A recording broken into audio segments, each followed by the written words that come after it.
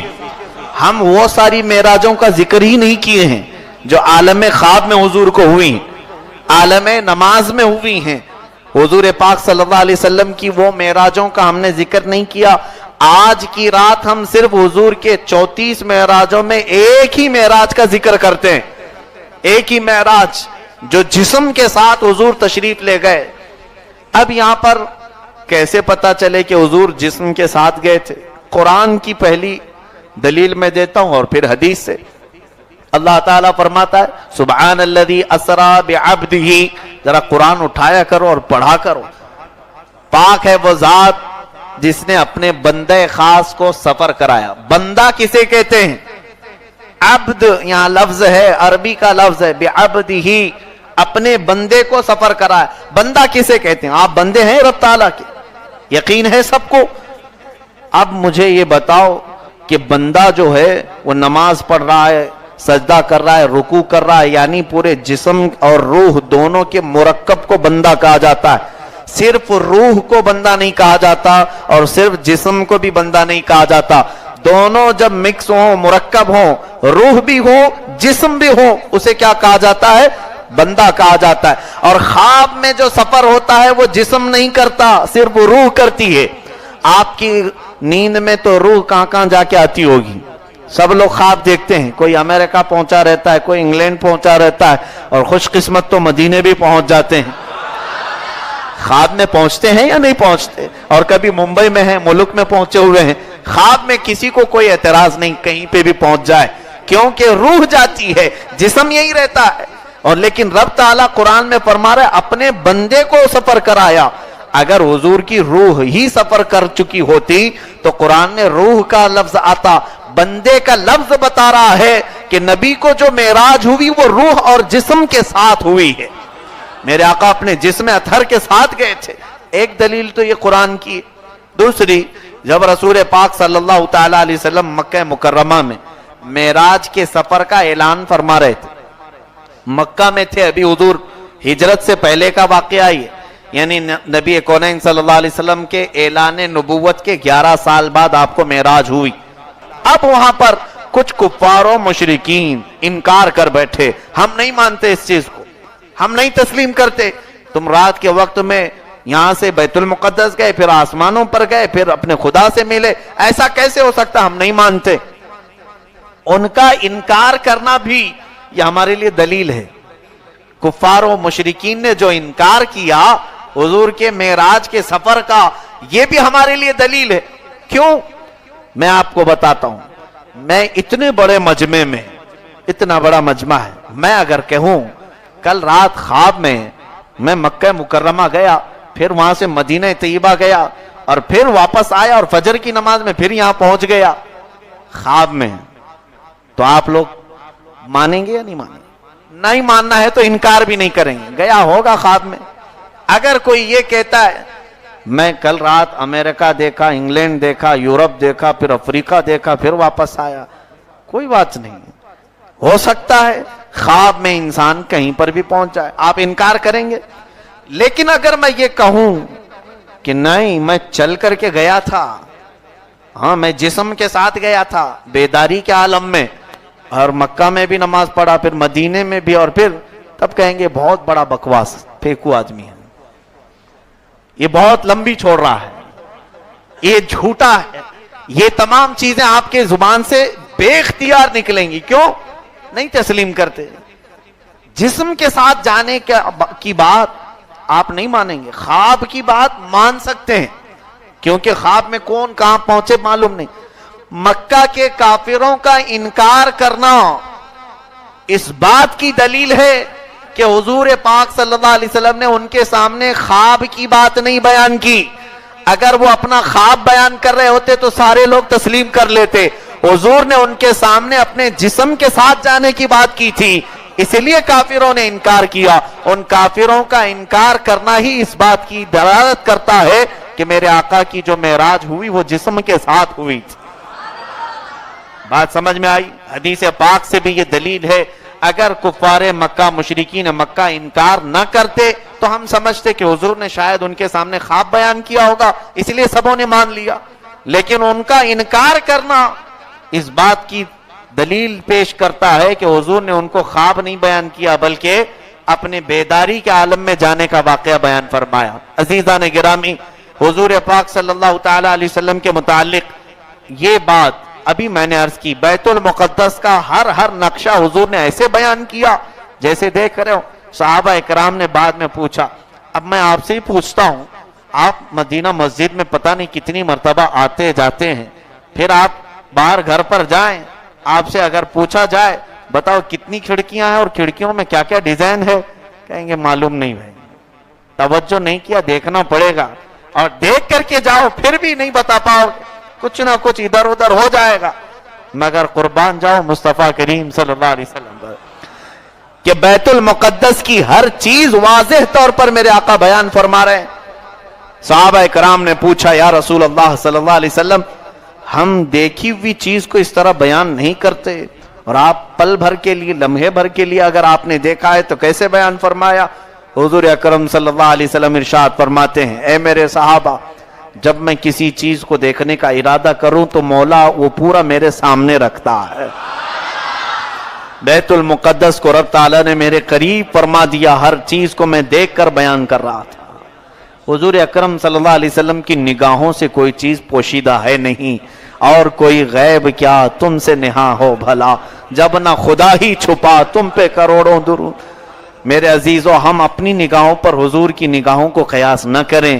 حضور فرماتے ہیں، مشرق و مغرب کے درمیان جو کچھ بھی ہے اللہ نے سمیٹ کر میرے ہتھیلی کے برابر کر دیا، اور جب میں چاہوں تو اپنے ہتھیلی کی مقدار میں پوری کائنات کے ہر ذرے کو دیکھ لیا کرتا ہوں۔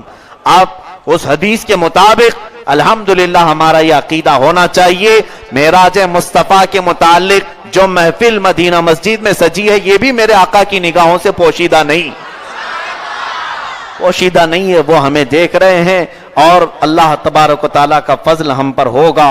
عزیزان گرامی، اب میں آیت کریمہ کی طرف، معراج کے سفر کی طرف چلتے ہیں۔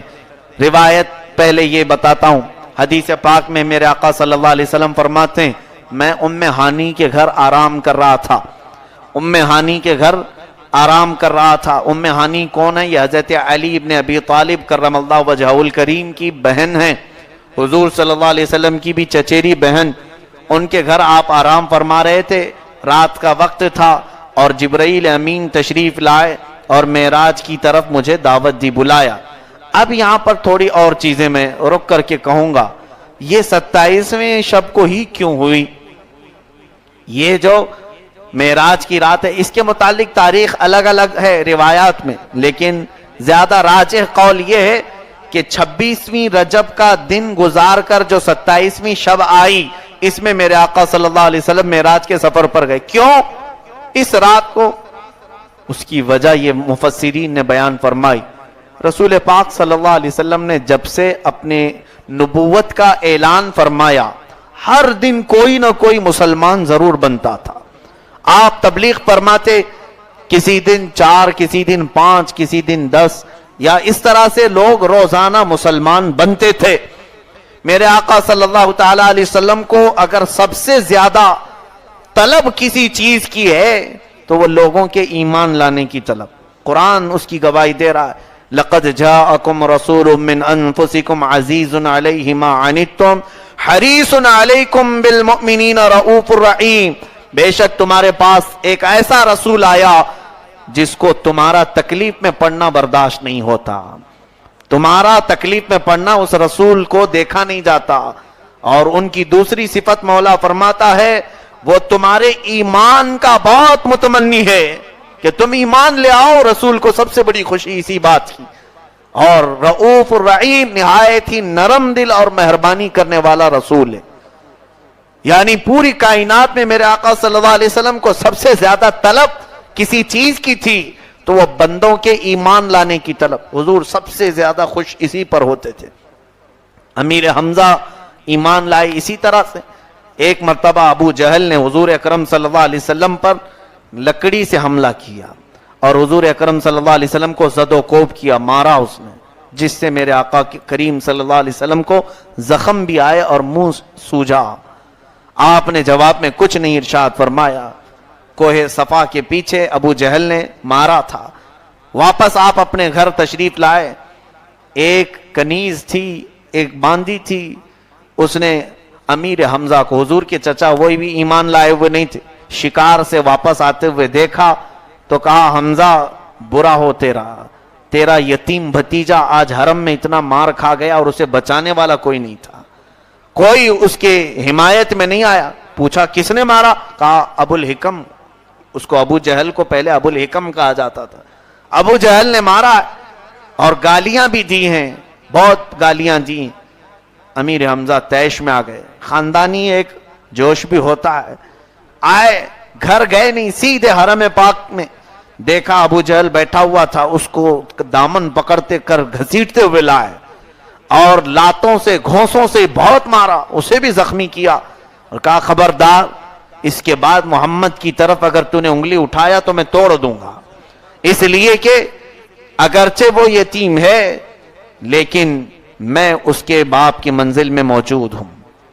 چچا تھے حضور صلی اللہ تعالی علیہ وسلم کے, ایمان لائے ہوئے نہیں تھے. واپس آئے اور حضور صلی اللہ علیہ وسلم سے ملنے کے لیے. حضور بیٹھے ہوئے تھے ایک جگہ پر. عرض کیا کہ اے میرے بھتیجے خوش ہو جا, سنا میں نے کہ ابو جہل تجھ کو زد و کوب کیا ہے لیکن میں نے تیرا بدلہ لے لیا, انتقام لے لیا, خوش ہو جا. آپ حضور اکرم صلی اللہ علیہ وسلم نے کوئی توجہ نہیں فرمائی. امیر حمزہ نے کہا آپ مسکرا دو, ختم کر دو, بات ہو گئی اور میں تمہاری حمایت میں کھڑا رہوں گا. پھر بھی حضور نے کوئی توجہ نہیں فرمائی. پھر آپ نے پوچھا رسول کریم صلی اللہ علیہ وسلم, اے چچا آپ کیا چاہتے ہیں, میں خوش ہو جاؤں, میں مسکراؤں؟ کہاں بس یہی دیکھنا چاہتا ہوں, ایک بار تم ہنس دو میں گھر چلا جاؤں. حضور اکرم صلی اللہ علیہ وسلم فرماتے ہیں میرا بدلہ لینے سے مجھے خوشی نہیں بلکہ آپ کلمہ طیبہ پڑھیں میں مسکرا دوں گا. میری خوشی اس میں ہے کہ آپ ایمان لے آئے. حضرت امیر حمزہ کہتے ہیں اسی دن میں سمجھ گیا کہ یہ اللہ کا سچا نبی ہے اور ایمان لائے. میرے آقا صلی اللہ علیہ وسلم کی جو طلب تھی وہ یہ تھی کہ ایمان لے آئے بندے اور رب تعالیٰ کے حضور آ جائیں. جہنم سے بچانے کے لیے تو میرے آقا تشریف لائے تھے, لیکن یہ 26ویں رجب کا جو دن گزرا حضور اکرم صلی اللہ علیہ وسلم نے تبلیغ تو فرمائی مگر کوئی مسلمان نہیں ہوا, کوئی اسلام میں نہیں آیا. تو حضور اکرم صلی اللہ علیہ وسلم کو لوگوں کے ظلم دینے سے, لوگوں کے مشقتوں کے پہاڑ ڈھانے سے اتنی تکلیف نہیں ہوئی جتنا آج کے دن کوئی اسلام نہیں لایا تو تکلیف ہوئی. حضور غمگین ہو گئے, کبیدہ خاطر ہو گئے اور مغموم ہو کر اپنے گھر نہیں گئے, ام ہانی کے گھر آئے اور کہہ دیا کہ کسی کو گھر میں آنے مت دینا. جب غم زیادہ ہوں تو ایسا ہم بھی اکثر کرتے ہیں کہ تنہائی پسند کرتے ہیں, کہیں تنہائی میں چلے جائیں, کوئی ڈسٹرب نہ کرے, تھوڑی دیر آرام کرنے کی طبیعت چاہتی. لیکن میرا آقا و مولا اگر غمگین تھا بھی تو کس لیے کہ لوگ اسلام میں نہیں آئے. کیا ہمیں اس بات کی فکر ہے آج کوئی اسلام کی طرف آ رہا ہے کہ نہیں آ رہا ہے؟ ہمیں کیا فرق پڑتا ہے. وہ نبی کونین صلی اللہ علیہ وسلم تھے جن کی طلب صرف اس بات کی تھی. آپ غمگین اپنے گھر آئے اور آرام فرما رہے تھے. اب یہاں پر مفسرین فرماتے ہیں میرے عزیزو, آج کی رات معراج میں ایک بڑی حکمت ہے کہ دنیا میں ہمارا حال یہ ہے کہ جب ہمیں ٹینشن زیادہ ہو جائے تو ہم جو ہے کسی پکنک پوائنٹ کا رخ اختیار کر لیتے ہیں, کہیں چلو گارڈن میں بیٹھ جائیں, کہیں سمندر کنارے چلے جائیں یا کسی ہل اسٹیشن پر چلے جائیں یا کوئی ایسا پوائنٹ جہاں پر دل کے بہلانے کی جگہ مل جائے. اور بعض لوگ دل بہلانے کے لیے گناہوں کا ارتکاب بھی کر جاتے ہیں, کچھ شراب کا, کچھ نشے کے اور کچھ سینما بازی کا. ہر طرح سے انسان دل بہلانے کے لیے ایسے جگہیں ڈھونڈتا ہے. محبوب خدا صلی اللہ تعالی علیہ وسلم جب غمگین ہوئے تو آقا کونین صلی اللہ علیہ وسلم نے کہیں اس طرف سمندروں کی طرف پہاڑ کے اوپر یا کسی باغیچے میں جانے کا ارادہ نہیں فرمایا, تنہا اپنے چچیری بہن کے گھر تشریف لائے, میرا مولا پوری کائنات کو یہی دکھانا چاہتا تھا، اے لوگو تم غمگین ہوتے ہو تو باغوں کی سیر کرتے ہو، آج میرا محبوب کبیدہ خاطر ہے، میں اسے آسمانوں کی سیر کراؤں اور جنت کی سیر کراؤں تاکہ میرے حبیب کا دل ہلکا ہو جائے۔ رسول کریم صلی اللہ علیہ وسلم کے اس غم کو ہلکا کرنے کے لیے آج کی رات میرے مولا نے معراج فرمائی۔ یہ جو سفر کرایا گیا اس کی حکمت مفسرین یہ بھی بیان کرتے ہیں۔ اب دیکھو کس شان سے رب تبارک و تعالیٰ اپنے حبیب کو بلا رہا ہے، کیا شان ہے، اللہ اللہ۔ ایک وہ واقعہ بھی یاد کریں جب موسیٰ کلیم اللہ علیہ السلام کوہ طور پر بار بار رب تعالیٰ سے یوں عرض کرتے ہیں، ربی ارینی، اے مولا تو مجھے اپنے جلوے دکھا دے، تو اپنی ذات کا دیدار کرا دے۔ رب تعالیٰ فرماتا ہے قال لن ترانی، تم ہرگز مجھے نہیں دیکھ سکو گے، تم ہرگز مجھے نہیں دیکھ سکو گے۔ یہ بہت اصرار چلتا رہا موسیٰ علیہ السلام کا، ایک بار نہیں کئی مرتبہ۔ پھر رب تعالیٰ نے فرمایا 9ویں پارے میں قرآن کی آیت میں تلاوت کر رہا ہوں، وَلَكِنِ انظُرْ إِلَى الْجَبَلِ فَإِنِ اسْتَقَرَّ مَكَانَهُ فَسَوْفَ تَرَانِي، اے موسیٰ ٹھیک ہے اگر تم دیکھنا ہی چاہتے ہو تو اس پہاڑ کی طرف دیکھو، میں اپنی ہلکی سی ایک تجلی اس پر ڈالوں گا، اگر تم اپنی جگہ پر برقرار رہ پائے تو مجھے دیکھ لو گے، مجھے دیکھ پاؤ گے۔ فَإِنِ اسْتَقَرَّ مَكَانَهُ فَسَوْفَ تَرَانِي۔ اب آگے رب تعالیٰ فرماتا ہے فَلَمَّا تَجَلَّى رَبُّهُ لِلْجَبَلِ، رب تبارک و تعالیٰ نے جب پہاڑ پر اپنی ایک تجلی کا نزول فرمائے، وہ تجلی کے متعلق فرمایا گیا سوئی کے ناکے سے بھی کم تھی، سوئی کا جو کونا ہوتا ہے اس سے بھی کم تجلی رب تعالیٰ نے پہاڑ پر ڈالی۔ جَعَلَهُ دَكًّا وَخَرَّ مُوسَىٰ صَعِقًا، پورا پہاڑ ہل گیا اور جل کر خاک ہو گیا اور موسیٰ علیہ السلام بے ہوش ہو کر گرے۔ فَلَمَّا أَفَاقَ قَالَ سُبْحَانَكَ تُبْتُ إِلَيْكَ، جب انہیں ہوش آیا، عالم صحت میں آئے تو عرض کرتے اے مولا میں تیری طرف رجوع لاتا ہوں، تو بہت بلند و بالا ہے، وہ آنکھیں نہیں ہیں جو تیری تجلی کو دیکھ سکیں۔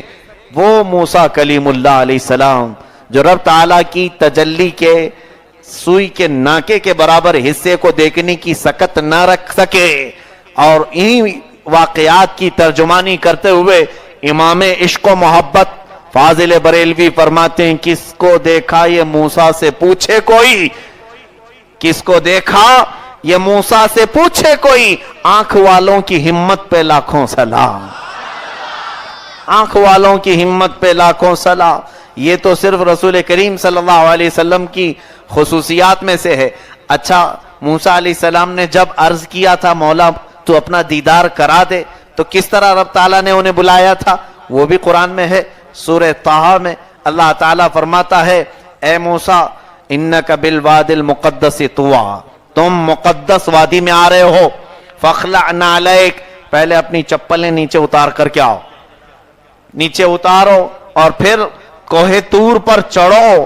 ان کو خود چڑھنے کا حکم دیا گیا اور پھر فلاں جگہ دیکھنے کا حکم دیا گیا، اور ادھر محبوب کے لیے معراج کے سفر میں کتنی ادائیں ہیں، کتنا ناز ہے، اللہ اللہ۔ جبرائیل امین، سدرہ کے مکین، روح الامین جو ملائکہ کے سردار ہیں انہیں بھیجا گیا، اے جبرائیل جاؤ میرا محبوب کبیدہ خاطر ہے۔ اور یہاں ایک اور بھی حکمت میں بتا دوں کہ حضور پاک صلی اللہ علیہ وسلم کی زندگی پاک میں ہم نے دیکھا رات کو حضور سوتے نہیں تھے، آدھی رات سے زیادہ تو حضور قیام میں ہوتے تھے، عبادت میں ہوتے تھے، لیکن یہ شب ایسی ہے کہ شروع رات سے ہی میرے آقا محو استراحت آرام فرما رہے، بستر پر لیٹے، ایسا لگتا ہے کہ محبوب کو یہ بھی پتا ہے کہ اٹھانے کے لیے کوئی آنے والا ہے۔ اللہ عز و جل نے جبرائیل امین کو بھیجا اور کس شان سے ارشاد فرمایا گیا اے جبرائیل جانا اور اپنی ٹھنڈی پیشانی مصطفیٰ کے تلووں سے لگانا، میرے حبیب کے پیروں سے تلووں سے لگانا اور اس طرح انہیں بیدار کرنا۔ جبرائیل امین علیہ السلام اسی طرح تشریف لائے، وہ محبت جبرائیل امین روح الامین جن کی پہنچ سدرۃ المنتہا، کوئی ملائے اعلیٰ ان سے مقرب نہیں ہوا، وہ سید الملائکہ مصطفیٰ کریم صلی اللہ علیہ وسلم کے قدمان ناز پر اپنی پیشانی لگاتے ہیں وہ مصطفیٰ بیدار ہوئے. پوچھا اے جبرائیل کیسے آنا ہوا؟ عرض کرتے ہیں مولا آپ کے دیدار کا مشتاق ہے, آپ کو رب تبارک و تعالی آسمانوں پر بلانا چاہتا ہے. رسول کریم صلی اللہ علیہ وسلم فرماتے ہیں میں اٹھا اور وضو کیا. حضور اکرم صلی اللہ علیہ وسلم فرماتے میں اٹھا اور جلدی وضو کیا. جبرائیل مجھے وہاں سے لے کر مسجد حرم میں لے آئے. مسجد حرم میں آیا تو میں نے دیکھا وہاں پر ایک سواری ہے جس سواری کو اس سے پہلے نہ کسی نے دیکھا تھا اور نہ کوئی دیکھے گا. اس سواری کا نام حدیث میں براق کہا گیا ہے. برق کرنٹ کو کہتے ہیں, لائٹ کو کہتے ہیں عربی میں. براق اس کی تیز رفتاری کی وجہ سے اس کا نام رکھا گیا ہے. اللہ کے حبیب صلی اللہ علیہ وسلم کی بارگاہ میں جبرائیل امین نے پیش کیا, یا رسول اللہ صلی اللہ علیہ وسلم یہ سواری آپ کی ہے, اس پر بیٹھ کر کے آپ تشریف لے جائیں گے. چاہے تو میرے آقا خود بنفس نفیس تشریف لے جائیں, لیکن سواری پر بٹھا کر لے جانا یہ بھی شان والوں کے لیے ہوتا ہے. کیا دولہا چل کر کے نہیں جا سکتا؟ گھوڑی پر کیوں بٹھایا جاتا ہے؟ اس دن کا اس کا ایک اعزاز ہوتا ہے. بہت سارے لوگوں کا تو نکاح اور گھر کا معاملہ بہت قریب کا ہوتا ہے, اس کے باوجود بھی تھوڑا گاڑی میں پھیرا لگا کر کے آتے ہیں, اس لیے کہ وہ دن ان کا ہوتا ہے. دولہے کے لیے شان ہوتی ہے. براق پیش کی گئی اور عرض کیا جبرائیل امین نے, اے اللہ کے حبیب صلی اللہ علیہ وسلم یہ سواری مخصوص آپ کے لیے رب تعالیٰ نے عطا فرمائی. میرے آقا صلی اللہ علیہ وسلم اس پر سوار ہوئے. خود حضور کی زبان سے سنے, مسلم شریف کی بھی حدیث میں اللہ کے حبیب صلی اللہ علیہ وسلم ارشاد فرماتے ہیں براق کا پہلا قدم وہاں تک پڑتا تھا جہاں تک ہماری نگاہ جاتی. اگر آسمان تک آپ دیکھ رہے ہیں تو پہلا قدم اس کا وہاں تک ہوتا, وہ پہلا قدم. اور جب تیز رفتاری میں ہو تو اس کی سرعت اور اس کی رفتار کا اندازہ کوئی کر بھی نہیں سکے گا. رسول کریم صلی اللہ تعالی علیہ وسلم ارشاد فرماتے ہیں میں سوار ہوا, جبرائیل امین لے کر کے چلے, اور یہاں پر میں رک کر کے کچھ اور چیزیں عرض کر دوں, اس لیے کہ بعد میں پھر آپ خلط ملط کے شکار نہ ہو جائیں. طاقت مصطفیٰ, قوت مصطفیٰ, حضور کے بیدار ہونے کا انداز اس طرح بتایا گیا کہ جبرائیل نے اپنی پیشانی حضور کے تلووں پر لگائی ہے. ذرا آپ کو قرآن کی تفسیر میں لے چلوں, 16ویں پارے کی کچھ آیتیں. ایک مرتبہ ایسا ہوا کہ موسیٰ علیہ الصلوۃ والتسلیم فرعون اور اس کے لشکر سے بچنے کے لیے اپنی پورے ایمان والوں کی فوج لے کر نکل پڑے. سامنے سمندر آیا, اللہ نے حکم فرمایا موسیٰ اس پر اپنا عصا مارو, 12 راستے نکل جائیں گے, تم اس پہ چل کر چلو. موسیٰ علیہ السلام نے عصا مارا تو اس پہ 12 راستے نکلے. موسیٰ علیہ الصلوۃ والتسلیم اور ان کے اہل ایمان امتی ان راستوں سے چل پڑے. فرعون یہ دیکھا راستہ کھلا ہوا ہے, وہ بھی آیا, لیکن اللہ نے سمندر کو ملا دیا. فرعون اس کے لشکریوں سمیت غرق ہوا. یہ واقعہ بڑا تفصیل ہے, میں بہت جلدی سے عرض کر رہا ہوں. اور جب موسیٰ علیہ الصلوۃ والتسلیم دوسرے کنارے پر تشریف لائے تو سارے اپنے امتیوں کو ایک میدان میں جمع کیا اور سب کو حضرت ہارون علیہ السلام کے حوالے کر کے خود کوہ طور پر چلے گئے. کوہ طور پر رب تعالیٰ نے انہیں بلایا تورات دینے کے لیے. 40 دن تک موسیٰ علیہ السلام اپنی قوم میں نہیں تھے تو ان کی قوم میں سامری نام کا ایک شخص, سامری جس کا ذکر قرآن میں آیا ہے, اس نے سارے لوگوں سے سونا چاندی جو کچھ بھی تھا سب جمع کر لیا. انہیں پگھلا کر کے ایک بچڑا بنایا, بیل کا بچڑا بنایا, اور بچڑا بنا کر کے اس کی یہ دیکھیں انداز تو دیکھیں کہ بنایا تو صحیح لیکن اس کو بولنے کے قابل بنایا. وہ بچڑا بولنے لگا, بات چیت کرنے لگا.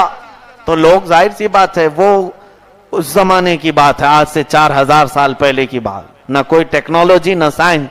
آج اگر ہمارے کھلونے بولیں تو ہمیں تعجب نہیں ہوتا, بیٹری سے بول رہا ہے. اس زمانے میں وہ سونے اور چاندی سے پگھلا کر کے بنایا گیا, کوئی ریکارڈڈ بات نہیں.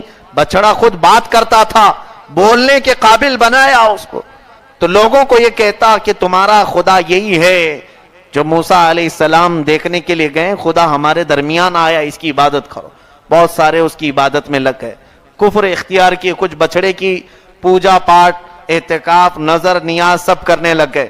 موسیٰ علیہ الصلوۃ والتسلیم 40 دن کے بعد تشریف لائے تو اپنی قوم کو شرک بت پرستی میں دیکھا تو جلال میں آئے, اور اس کے بعد ان کا جو حشر ہوا اللہ تعالیٰ نے ان کو عذاب میں گرفتار فرمایا, قتل کا حکم آیا, اور جو عبادت کر چکے تھے رب تعالیٰ نے انہیں بندر بھی بنایا. اس کے بعد موسیٰ علیہ الصلوۃ والتسلیم نے سامری سے پوچھا, اے سامری یہ بتا اس بچڑے کو تو نے بولنے کے قابل کیسے بنایا؟ سونے سے پگھلا کر کے بنا لینا ٹھیک ہے, لیکن بولنے کے قابل کیسے بنا؟ اب سنیے میرے بیان کرنے کا خلاصہ. کہتا ہے قرآن کی آیت, قال بصرت بما لم يبصروا به فقبضت قبضة من اثر الرسول فنبذتها وكذلك سولت لي نفسي. جب ہم سمندر کے راستے سے چل رہے تھے اے موسیٰ میں نے دیکھا کہ آپ کے گھوڑے کو پکڑ کر کوئی آگے آگے چل رہا تھا, آپ کے گھوڑے کو پکڑ کر کوئی آگے آگے چل رہا تھا, اور وہ ہم میں سے نہیں تھا, وہ کوئی نورانی مخلوق تھا. موسیٰ علیہ السلام نے کہا وہ جبرائیل امین تھے جو نبیوں کی خدمت میں بھی آیا کرتے. تو پھر کیا ہوا؟ سامری کہتا وہ مجھے نظر آ گیا جو عام لوگوں کو نظر نہیں آیا, تو میں نے یہ کیا کہ وہ جو تمہارے گھوڑے کی نکیل پکڑ کر چل رہا تھا اس کے پاؤں کے نیچے سے میں مٹی اٹھاتا چلا گیا. وہ جیسے جیسے چلتا تھا میں وہ مٹی اٹھاتا چلا گیا, اس لیے کہ میرا دل یہ کہہ رہا تھا کہ یہ کوئی آسمانی مخلوق ہے, یہ نورانی مخلوق ہے. اور اس کے بعد پھر میں جب آپ چلے گئے تو سونے چاندی سے بچڑا بنایا اور وہ مٹی اس بچڑے کے منہ میں ڈالا تو بچڑا بولنے کے قابل ہوا. یہ قرآن کی بات ہے, کوئی واقعہ نہیں سنا رہا ہوں کسی کتاب کا, اللہ کے کلام کی بات. سامری نے کہاں کی مٹی اٹھائی؟ جبرائیل امین کے پیروں کے نیچے کی مٹی, اور بچڑے کے منہ میں ڈالا تو بچڑا بولنے کے قابل ہوا. اب ذرا سنو میرے عزیزو, جبرائیل امین کے پیروں کے نیچے کی مٹی کسی بے جان چیز کو بولنے کے قابل بنائے, اور وہ جبرائیل معراج کی رات میں اپنی پیشانی قدمان مصطفیٰ پر رکھ رہے ہو, میرے آقا صلی اللہ علیہ وسلم کے قدموں کے نیچے رکھ رہے ہو. سنیں اللہ کے حبیب صلی اللہ علیہ وسلم کے قدموں پر جبرائیل کی پیشانی رکھی گئی ہے. اب ان قدموں کی برکت کا حال کیا ہوگا؟ جبرائیل کے قدم کے نیچے کی مٹی بے جان کو بولنے کے قابل بناتی ہے. تو ہمارا عقیدہ یہ ہے مصطفیٰ کے قدم جہاں پڑے یقیناً وہ گل و گلزار بھی بن جاتی ہے. اسی لیے اعلیٰ حضرت فاضل بریلوی نے فرمایا, کھائی قرآن خاکے گزر کی قسم, اس کفے پا کی حرمت پہ لاکھوں سلام, دل کرو ٹھنڈا میرا وہ کفے پا چاند سا, سینے پہ رکھ دو ذرا تم پہ کروڑوں درود. عزیزان گرامی, یہ بات میں نے اس لیے عرض کی کہ جبرائیل امین نے اپنی پیشانی لگا کر پوری کائنات کو یہ بتایا, اے لوگوں جبرائیل کی طاقت تو تمہیں قرآن سے معلوم ہو گئی, ذرا دیکھ لو وہ جبرائیل امین سدرا کا مکین اپنی پیشانی مصطفیٰ کے تلووں سے لگا رہا ہے, تاکہ تمہیں یہ احساس ہو جائے کہ جس نبی کو تم نے اللہ تبارک و تعالیٰ کی طرف سے پایا ہے وہ کائنات کا سب سے افضل و اعلیٰ رسول ہے. اب رسول کریم صلی اللہ علیہ وسلم براق پر تشریف فرما ہے, سواری پر بیٹھے ہیں, جبرائیل امین نکلے لے کر.